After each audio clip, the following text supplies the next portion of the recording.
ملخص الهجرة في أمريكا النهاردة 8 يناير 2026. أربع أخبار لازم تعرفها النهاردة الخميس 8 يناير 2026، ودي أهم أربع نقاط في ملف الهجرة بطريقة بسيطة من غير تهويل أو تطويل.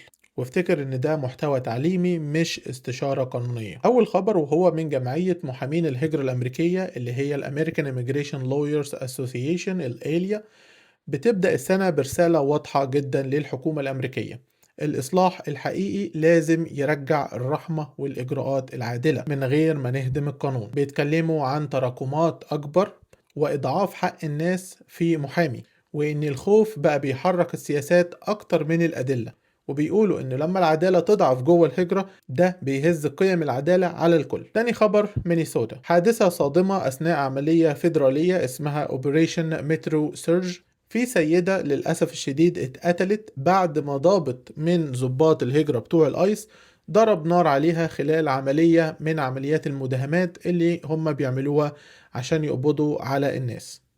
الموضوع عامل غضب كبير جدا في الشارع الأمريكي، والإدارة الفيدرالية بتقول إنه ده كان دفاع عن النفس. لكن عمدة مينابوليس جاكوب فيري بيرد بقوة وقال إنه رواية الدفاع عن النفس ده كلام فارغ. قالها كده علنا وصراحة، وفي فيديوهات بتدي صورة مختلفة وبتزود الجدل.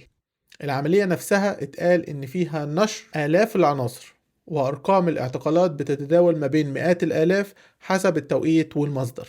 ثالث خبر: فنزويلا، وبعد عملية أمريكية انتهت بالقبض على نيكولاس مادورو بقى في تأثير مباشر على الفنزويليين جوه أمريكا. تقارير بتقول إن الحكومة أنهت أو قلصت ال TPS اللي هي الحماية المؤقتة اللي كانت متاحة للفنزويليين بتواريخ مختلفة، وده ممكن يعرض مئات آلاف الناس لخطر الترحيل الفوري. في تقديرات بتوصل الرقم ده لحوالي 616 ألف بني آدم.